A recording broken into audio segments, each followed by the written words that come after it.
Assalamualaikum warahmatullahi wabarakatuh. Saya Fikri Andrian Saloda dari kelas 12 IPA 1 ingin menjelaskan tentang faktor eksternal dan internal, perkembangan dan pertumbuhan pada hewan, pertumbuhan primer dan sekunder. Yang pertama ada faktor internal dan eksternal.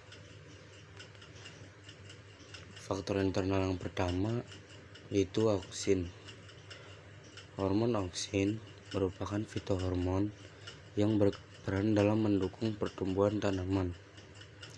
Fitohormon ini akan memicu pemanjangan dan pembesaran sel dengan cara mengaktifasi enzim yang fungsinya melonggarkan ikatan serabut selulosa dinding sel sehingga sel dapat memanjang. Auksin juga dapat berperan dalam merangsang pertumbuhan sekunder dan pembentukan akar adventif maupun lateral. Lebih lanjut, auksin juga akan mempengaruhi perbedaan pemanjangan sel melalui keterlibatan dalam respon tropisme, serta menghambat pertumbuhan tunas pada batang bagian bawah. Yang kedua, ada sitokinin. Berbeda dengan auksin, hormon sitokinin memiliki peran dalam merangsang proses pembelahan sel dan meningkatkan daya resistensi tanaman terhadap hama. Sitokinin juga berperan dalam menunda pengguguran bunga, buah, dan daun, serta mempengaruhi pertumbuhan tunas dan akar. Ketiga, giberalin. Fitohormon berikutnya adalah giberalin. Hormon ini berperan dalam mempercepat pertumbuhan bunga, biji, dan tunas, sekaligus membantu dalam perkecambahan biji. Hormon ini juga dapat berperan dalam mempengaruhi proses partenokarpi atau pembentukan buah tanpa pembuahan. Keempat, ada etilen. Berbeda dengan 3 jenis hormon sebelumnya, etilen merupakan fitohormon yang berbentuk gas. Fitohormon ini memiliki peran dalam mempercepat pematangan buah, memacu pembungaan, serta merespon adanya tekanan kekeringan, luka, dan infeksi pada tanaman.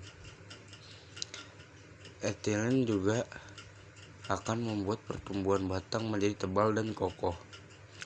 Pada beberapa tanaman tertentu, fitohormon ini juga dapat berperan dalam mengatur jumlah perbandingan bunga jantan dan bunga betina. Yang kelima, ada asam absitat. Asam absitat merupakan fitohormon yang berfungsi dalam menghambat pertumbuhan tanaman. Hormon ini bekerja secara antagonis dalam hormon auksin, sitokinin, dan giberalin. Dilihat dari perannya, asam absisat dapat menghambat pekerjambahan, mengurangi penguapan, dan memperpanjang masa dominasi biji. Selain itu, asam absisat juga dapat menyebabkan terjadinya pengguguran pada daun, bunga, hingga buah pada tanaman. Hormon ini juga akan mempertahankan kondisi tumbuhan jika dirasa lingkungannya tidak sesuai dengan tumbuh dan berkembang. Yang ketujuh, ada asam traumalin. Hormon tanaman yang terakhir adalah asam traumalin. Fitohormon ini akan bekerja ketika tanaman mengalami stres. Peran asam traumalin adalah memperbaiki kerusakan dan luka yang terjadi pada tanaman, sehingga sel, jaringan, maupun organ yang mengalami kerusakan akan mulai pulih kembali. Selanjutnya, ada faktor eksternal. Yang pertama, ada nutrisi. Nutrien atau nutrisi dibutuhkan untuk proses metabolisme. Nutrien dibagi menjadi 2 kelompok, yaitu makronutrien dan mikronutrien. Di bawah ini akan disediakan tabel jenis, fungsi, dan akibat defisiensi makronutrien dan mikronutrien. Dan ini ada tabel dari makronutrien. Yang pertama ada nitrogen. Fungsi utamanya adalah komponen asam nukleat, hormon, dan koenzim. Akibat definisinya, pertumbuhan lambat, klorosis, buah masak sebelum waktunya. Kedua, ada karbon, hidrogen, dan oksigen. Bahan dasar fotosintesis dan pembentukan amilium. Fungsi utamanya. Akibat definisinya adalah metabolisme terganggu dan kematian tumbuhan. Selanjutnya ada fosfor. Fungsi utamanya adalah komponen asam nukleat, fosfolipid, ATP, dan koenzim. Akibat definisinya, kerdil, pembentukan buah terlambat, warna daun keunguan dan kemerahan. Kalium. Fungsi utamanya keseimbangan air dan gerak stomata. Akibat definisinya, daun tua menggulung, memiliki bercak dan batang merah.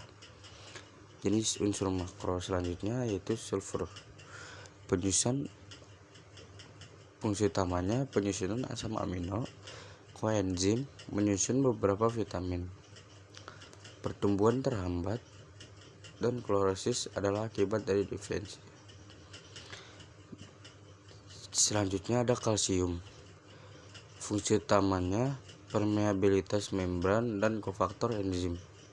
Akibat definisinya, pertumbuhan terhambat dan terjadi gangguan pada pertumbuhan meristem apikal. Yang terakhir adalah magnesium. Fungsi utamanya menyusun klorofil dan kofaktor atau aktivator enzim. Akibat definisinya, klorofil pembelahan sel terganggu, kematian tumbuhan.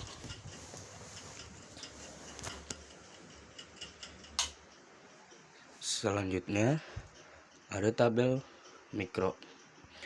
Yang pertama ada klor. Fungsi utamanya mengatur pertumbuhan batang dan akar, mengatur fotolisis. Akibat definisinya klorosis, daun layu, sedangkan akar memendel dan menebal. Selanjutnya adalah besi. Fungsi utamanya pembentukan klorofil, komponen enzim sitokrom, sintesis asam nukleat. Akibat definisinya, klorosis dan kematian tumbuhan. Jenis unsur mikro selanjutnya adalah boron. Fungsi utamanya mengatur pengkacambahan, pembungaan, pembuahan, dan metabolisme nitrogen. Akibat definisinya, daun menebal, keriting, dan rapuh, ujung batang mengering dan rusak. Selanjutnya ada makan. Fungsi utamanya sintesis klorofil. Akibat definisinya klorosis, bekas pembuluh berwarna gelap. Selanjutnya adalah jenis unsur mikronya adalah seng. Fungsi utamanya sintesis asam amino, mengatur pembentukan kloroplas dan aktivasi beberapa enzim. Akibat definisinya, klorosis, daun kecil, pertumbuhan akar abnormal. Selanjutnya jenis unsur mikronya yaitu tembaga. Fungsi utamanya transfer elektron di dalam kloroplas. Akibat definisinya, klorosis dan pertumbuhan terhambat. Selanjutnya, molybdenum, komponen enzim yang dapat mereduksi nitrat menjadi nitrin. Akibat definisinya, pertumbuhan terhambat, daun hijau menjadi pucat dan menggulung. Jenis unsur mikro terakhir yaitu nikel. Fungsi utamanya kofaktor enzim dalam metabolisme nitrogen. Akibat definisinya, gangguan perkecambahan dan pertumbuhan terhambat. Yang kedua ada air. Fungsi air bagi tumbuhan adalah sebagai berikut.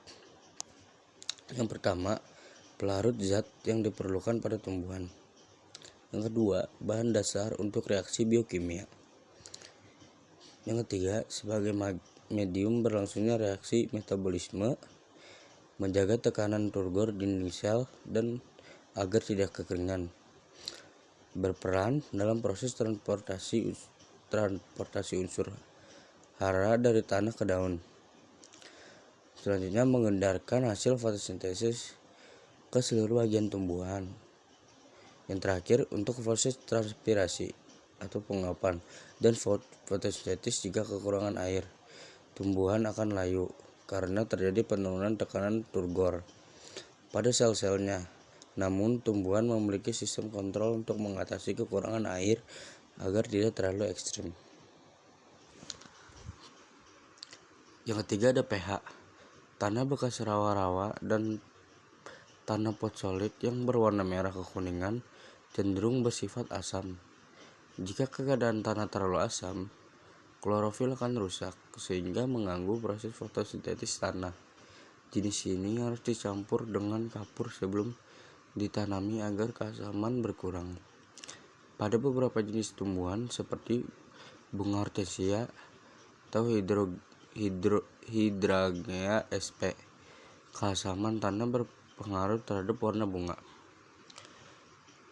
Keempat, kadar garam. Kadar garam NaCl dan garam-garam lainnya dalam air tanah sangat berpengaruh pada proses penyerapan air oleh sel-sel rambut akar. Kadar garam air yang terlalu tinggi menyebabkan sel tumbuhan kehilangan cairan karena sel akan mengalami plasmolosis atau lepasnya protoplasma keluar sel.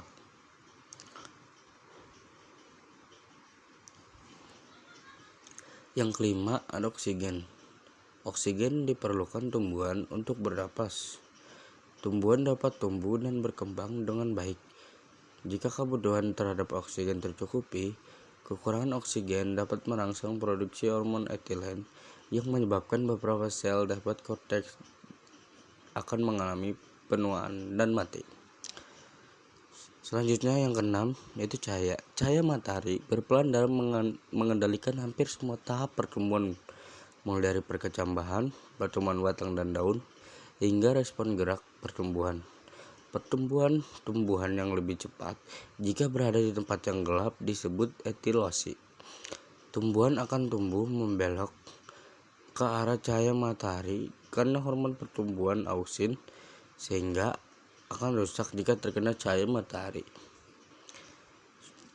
Cahaya matahari juga dapat memicu pembentukan pigmen antosianin dan flavonoid yang memberikan warna pada bunga dan buah. Yang ketujuh ada suhu. Salah satu faktor yang mempengaruhi kerja enzim adalah suhu. Pada umumnya, tumbuhan akan tumbuh dengan baik pada suhu optimum antara 10-38 derajat Celcius. Tumbuhan tidak dapat hidup pada suhu di bawah 0 derajat Celcius dan di atas 40 derajat Celcius. Namun, pada beberapa jenis tumbuhan yang hidup di daerah 4 musim, tumbuhan akan mesintesis protein khusus atau protein kejut panas dalam jumlah banyak ketika suhu mendekati 40 derajat Celcius. Yang kedelapan ada kelembapan. Kelembapan tanah maupun udara berkaitan dengan ketersediaan air. Kelembapan pada tanah sangat ditentukan oleh kandungan zat organik. Kelembapan udara mempengaruhi laju transpirasi. Kelembapan udara yang terlalu tinggi akan menghambat proses transpirasi sehingga pengangkutan air dan garam-garam mineral akan berjalan lambat. Lambatnya pengangkutan air dan garam mineral berpengaruh pada proses fotosintesis. Yang kesembilan ada gravitasi. Pertumbuhan pada tumbuhan memperlihatkan respon terhadap gravitasi. Pertumbuhan akar menunjukkan respon gravitasi positif, sedangkan pertumbuhan tunas menunjukkan respon gravitasi negatif.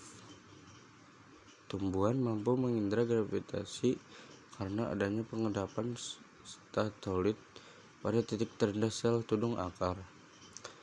Pengendapan satelit pada titik terendah sel akan menyebabkan distribusi ausin sel-sel yang berada di atasnya dan menyebabkan pemanjangan akar sehingga akar akan membengkak ke bawah.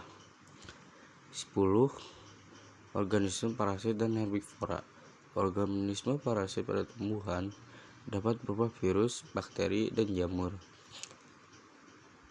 Organisme parasit tersebut mengambil sari makanan dari tumbuhan sehingga tumbuhan yang ditumpangi akan terganggu. Pertumbuhan dan perkembangan produknya, bahkan dapat mengalami kematian. Herbivora adalah hewan pemakan tumbuh-tumbuhan, misalnya ulat, belalang, dan kumbang. Jika daun-daun pada tumbuhan dimakan oleh ulat, akan mengganggu proses pertumbuhannya. Yang terakhir ada sentuhan. Sentuhan akan menghambat pertumbuhan sel-sel sehingga terjadi perbedaan laju pertumbuhan antara sel yang terkena sentuhan dengan sel yang tidak terkena sentuhan.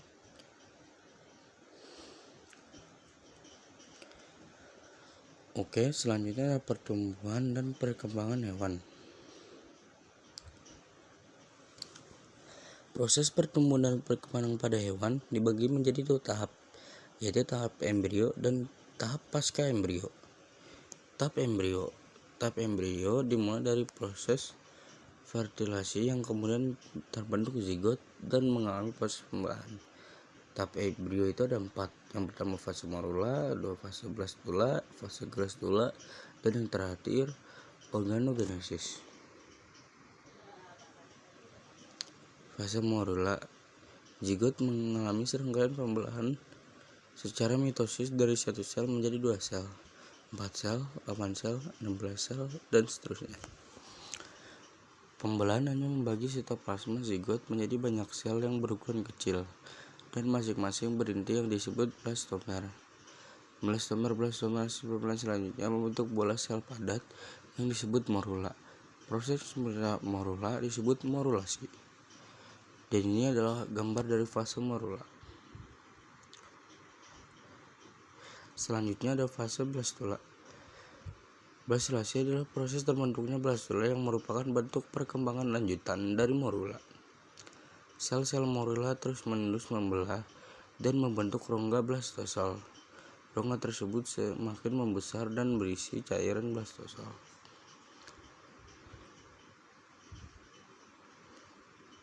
Selanjutnya, fase gastrula. Gastrula merupakan proses yang dinamis, di mana sel di sekitar permukaan blastula berpindah ke lokasi yang lebih dalam sehingga terbentuk 3 lapisan embrionik, yaitu ectoderm, mesoderm, dan endoderm, atau lapisan luar, lapisan tengah, dan lapisan dalam. Gastrulasi dimulai ketika lipatan kecil atau bibir dasar blastopori muncul pada salah satu sisi blastula. Lipasan tersebut terbentuk oleh sel-sel pada kutub vagetal yang mengalami invaginasi ke arah dalam dari permukaan. Blastosel menjadi mengerut dan terbentuk arkenteram yang pada perkembangan selanjutnya akan menjadi saluran pencernaan. Seiring dengan berlanjutnya gastrulasi terjadi proses diferensiasi sel-sel. Yang terakhir ada organogenesis. Organogenesis adalah proses pembentukan berbagai organ tubuh yang berkembang dari lapisan-lapisan embrionik. Turunan dari ketiga lapisan embrionik pada vertebrata antara lain itu ectoderm akan mengalami diferensiasi menjadi epidermis, rambut, kelenjar minyak, kelenjar keringat, mel gigi, sistem saraf, dan saraf reseptor. Mesoderm akan mengalami diferensiasi menjadi tulang, jaringan ikat, otot, sistem peredaran darah, sistem ekskresi, dan sistem reproduksi. Endoderm akan mengalami diferensiasi menjadi jaringan epitel pencernaan, sistem pernapasan, pankreas, dan hati. Selanjutnya ada pasca embrio. Proses pematangan pasca embrio dapat dibedakan menjadi 3, yaitu regenerasi, metamorfosis, dan metagenesis. Regenerasi adalah proses perbaikan jaringan tubuh yang rusak akibat terluka. Pada hewan tingkat rendah, misalnya planaria, jaringan tubuh yang terpotong dapat beregenerasi menjadi individu baru. Namun, pada vertebrata, kemampuan regenerasi hanya untuk perbaikan jaringan yang rusak dan tidak membentuk organ baru.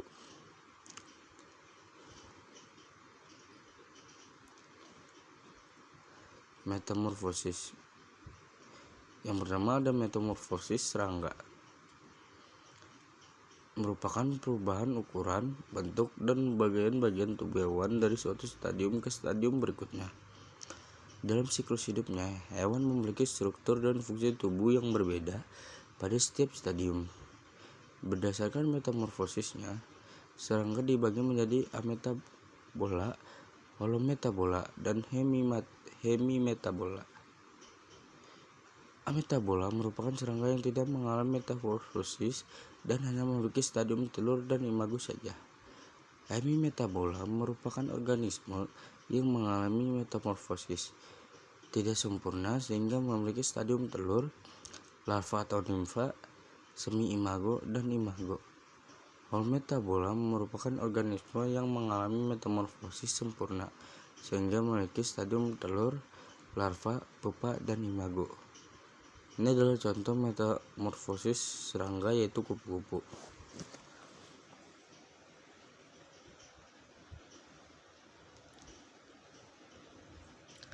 Selanjutnya ada metamorfosis amfibi.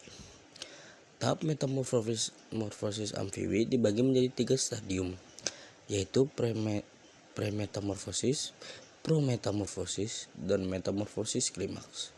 Prometamorfosis adalah tahap ketika telur yang dibuahi tumbuh menjadi berudu.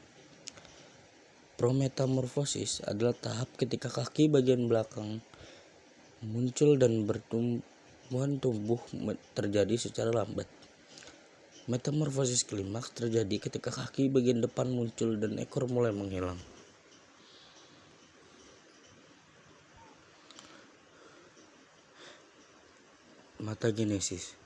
Metagenesis adalah pergiliran generasi antara fase generatif seksual dengan fase vegetatif aseksual dalam siklus hidupnya.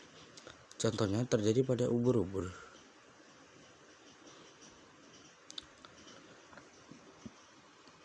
Nah, yang terakhir ada pertumbuhan primer dan sekunder pada tumbuhan. Pertumbuhan primer yaitu proses pembelahan secara mitosis oleh meristem primer. Dapat diukur dengan menggunakan alat yang disebut auxanometer atau busur tumbuh. Macam-macam pertumbuhan primer ada antara lain titik tumbuh batang dan titik tumbuh akar. Titik tumbuh batang. Akar dilindungi oleh kaliptra atau tudung akar. Akar memiliki zona tumbuh yaitu zona pembelahan dan zona pemanjangan atau elongasi dan zona diferensiasi. Di samping ini adalah struktur akar dan pembagian zona akar.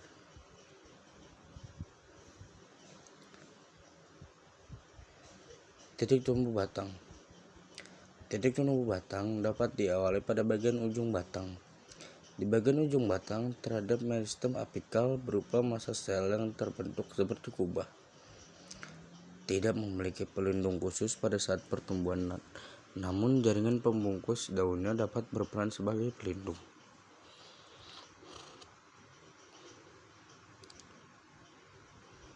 Selanjutnya ada pertumbuhan sekunder.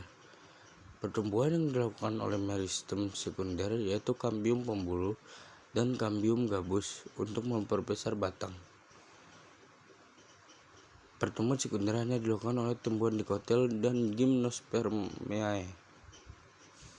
Pada tumbuhan tahunan perennial, pertumbuhan sekunder terjadi bertahun-tahun, sehingga lapisan demi lapisan silam sekunder membentuk kayu dengan formasi melingkar yang disebut dengan lingkaran tumbuh atau lingkaran tahun seperti pada gambar di atas.